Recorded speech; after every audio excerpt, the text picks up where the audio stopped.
Hey everyone, today's video is about chronic sinusitis VA claim disabilities. This is a high value claim, so if you have a diagnosis for it and you can connect it to service, you should definitely put in for it. In this video, I'm going to talk about what chronic sinusitis is so you can understand it. You may have it and just not know. I'm going to talk about the VA's rating criteria, the different payout amounts, the different percentages you can get based on your symptoms. And then I'm going to talk about the medical evidence. At the end of this, I'm hoping that you'll get some information that might help you out, that may be able to increase your rating or get you on the board for a rating. I've had chronic sinusitis for years, and I've battled the VA through regular claims and supplemental claims to get my rating to where I want it to be. So I do have a lot of experience in this, and I'm hoping that I can help you out. First and foremost, I want you to understand what it is at the VA, or what chronic sinusitis is, and the kind of the symptoms that the VA is looking for when you put in a claim. Chronic sinusitis is the one that the VA wants. They don't want acute sinusitis. So if you've gone to the doctor, here and there for having sinusitis, the VA may not consider that chronic. So make sure that you're getting sinusitis on a regular basis. And essentially, really, what sinusitis is just an infection in your sinuses, around your the top of your eyes and around your nose area. You'll also have some other symptoms as well: headaches, nasal congestion in your chest, post-nasal drip. Some other ones can be, discharge back there. So a lot of nasty stuff. But if that's what it is, and the VA is definitely looking for. I know I mentioned this before, but they're looking for that chronic type, not the acute type. They won't even bother with it. The next thing here is VA disability, the rating criteria. So before we jump totally into that, I'm going to remind you of something that you probably know, but if you're brand new, you're going to have to be able to prove that you have a current diagnosis of chronic sinusitis. So if you got one 5 years ago when you were in the military and you haven't gone back to the doctor since, it's probably going to be a little difficult for you to get this approved because you won't have a current diagnosis. But if you've continued to see the doctor and you have that type of medical evidence, you have that current diagnosis, that'll be at least one of the three pillars that you need. The next thing that you're going to need to connect that to your military time, right? So is this something that you experienced when you were in the military? Did you get a lot of sinus infections? And if you did, and you can connect it, then you'll have the three pillars that you need. You need that current diagnosis. You need to be able to connect it to something, to a time in the military. And you need that, that nexus between the military and your disability.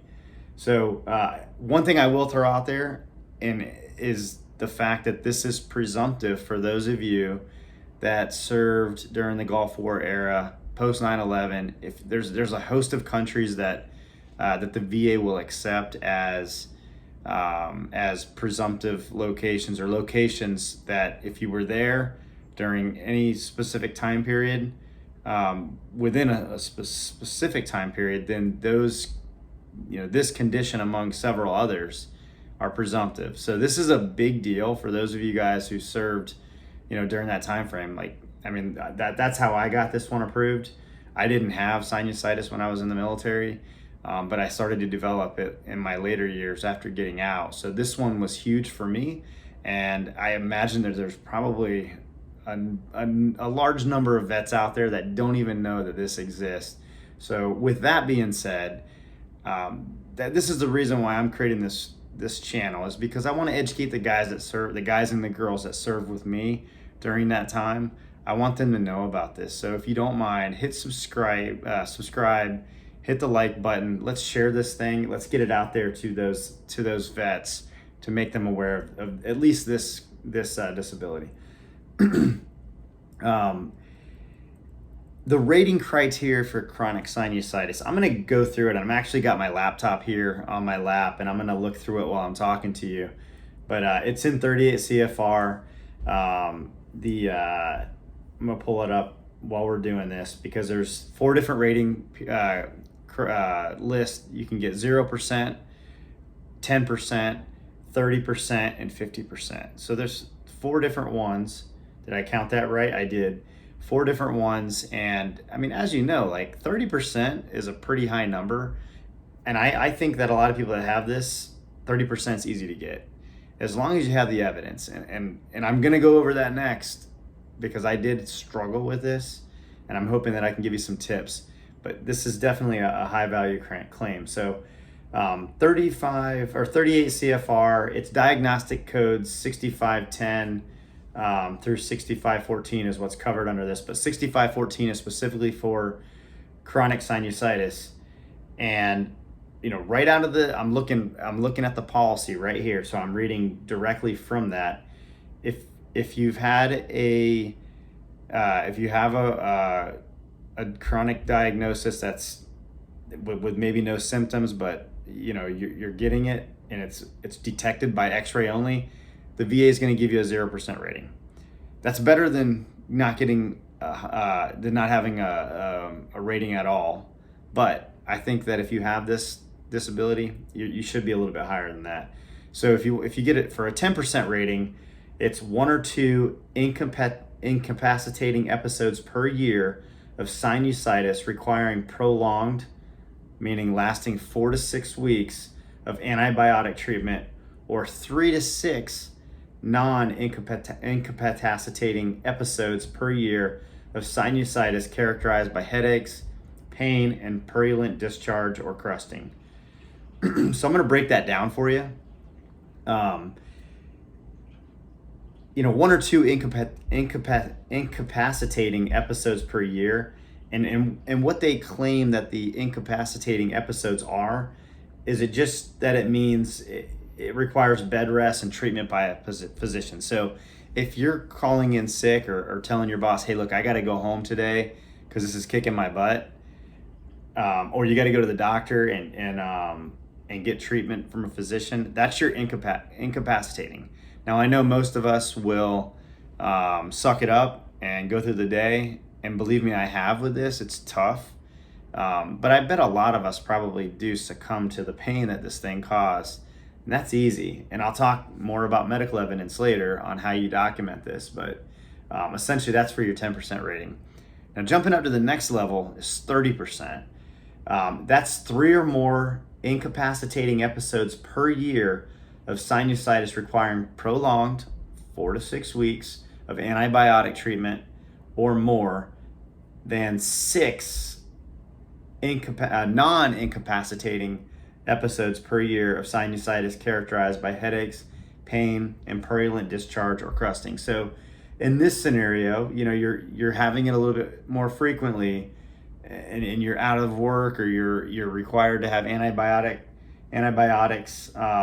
for 3 or more of those ones that keep you down, or you're having 6 of them that are not keeping you out of the office or out of work.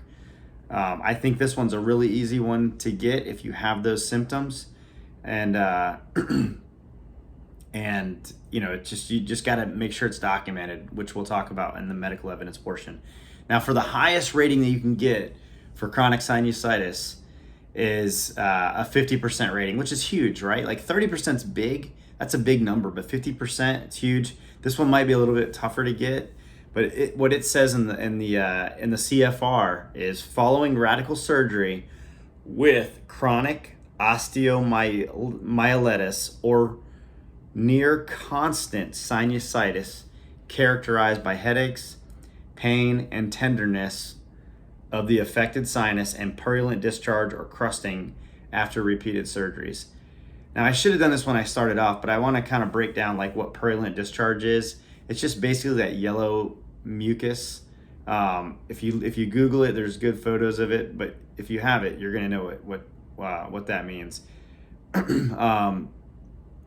When they talk about like following radical surgery, some of us have gone through surgeries, and those surgeries are going to count. Just make sure that you get those medical records and submit it with your claim. Um, One other thing that I wanted to do on this is I wanted to go into the M21, which is their adjudication manual, and just I want to show you the difference here. So when evaluators or raters are are looking at your condition or your claim, they're going to their adjudication manual, and it's funny because it does talk about in there. It says that there's no evidence of radical surgery or repeated surgery is necessary for the 50% criteria. Uh, it breaks it down a little bit different. It's actually written in a way that is somewhat confusing. It says there that that you can have chronic osteomyelitis or near constant sinusitis characterized by headaches, pain, and tenderness of the affected sinus, and purulent discharge. And then it says, and no evidence of radical surgery or repeated surgery. So I have a friend of mine that is a senior rater with the VA, under 20 years of VA service at the VA doing this. And I asked them about that. And they specifically told me that surgery is not always required to get that 50% rating. So I haven't tried that yet, but I am looking into it. I think that's an interesting thing. But nonetheless, I just gave you the 4 different rating criteria: the 0, 10, 30, and 50. Figure out where you are. Figure out where you are on that. Document it and see what rating you can get for this. Now, the next thing we're going to do is we're going to jump into the medical evidence that you're going to need. Now, because this one does require, you to possibly, evaluate yourself over a longer period of time than some of the other claims. Now, if you've gone to the doctor quite a few times and you've had those those incapacitating episodes, you may be able to just gather that evidence from your doc and submit it right away and be good to go. But if you haven't, you might want to take a few months to document some of your symptoms. But medical evidence is the first thing I'm going to talk about. With any VA disability claim that I talk about on here, or any VA disability claim that you put forward, you want to paint a clear picture for that rater. They're not experts on any of the disability claims. You should be that expert for your disability.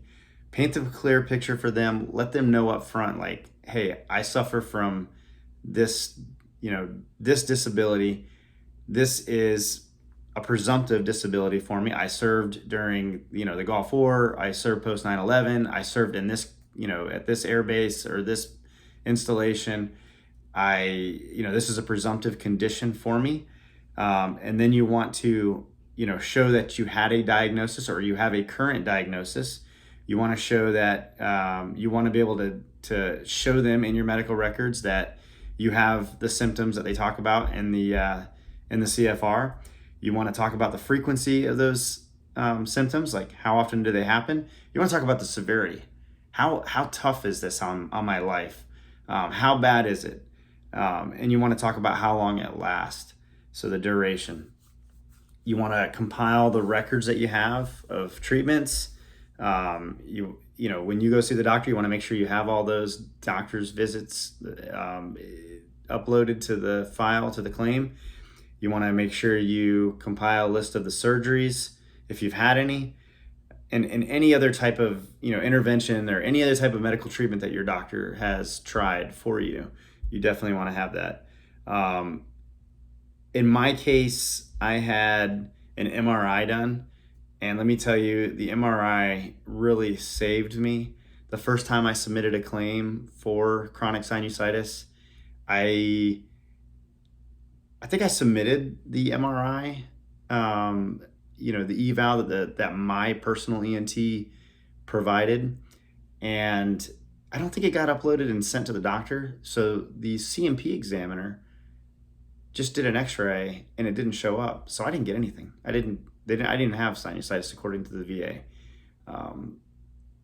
from that point forward, I started, as I appealed it, I started bringing my ENT's notes to my C&P exam so that they could see that an MRI had been done. So an MRI really saved me. One of the C&P examiners that I was talking to, he kind of told me that trick. He said, hey, the VA, if they don't see it on the X-ray, and it doesn't always show up, they won't give it to you. So I made sure that the next time I went to a C&P exam, I brought my personal records from my doctor. Although I did upload it, I wanted to make sure that C&P examiner knew what the condition was. And when I finally got on the board for this, my C&P examiner, was happy that I brought my ENT's doctor's notes and all the the translations or whatever they call it when they transcribe it after reviewing the MRI. So the MRI really helped me. They are expensive, so make sure you have good insurance. But that one really helped me out. Some other evidence that you can bring is you definitely want to show that if the presumption applies to you, you want to make sure that you're on that burn pit registry. I just simply did a personal statement and I explained that this is a presumptive claim for me, and I had no problem getting it, but I was on the burn pit registry, so you want to make sure you are as well. If you want to increase, you can also have buddy letters sent from like your spouse or your kids that talk about maybe the experiences you have. Work notes from work if you've called out sick. If you want to get your boss to write a note, or I don't know if there's a way you can bring in your earnings slip to show that you had to call in sick on X amount of days over the year. I think that would help as well.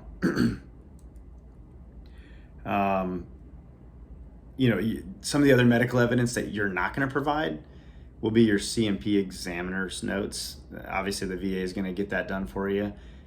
And after ordering my C-file and talking to some of the doctors that I talked to about sinusitis, I can tell you right now that the C&P examiners, the doctors that the VA contracts out, they certainly had different opinions than my regular professional ENT had.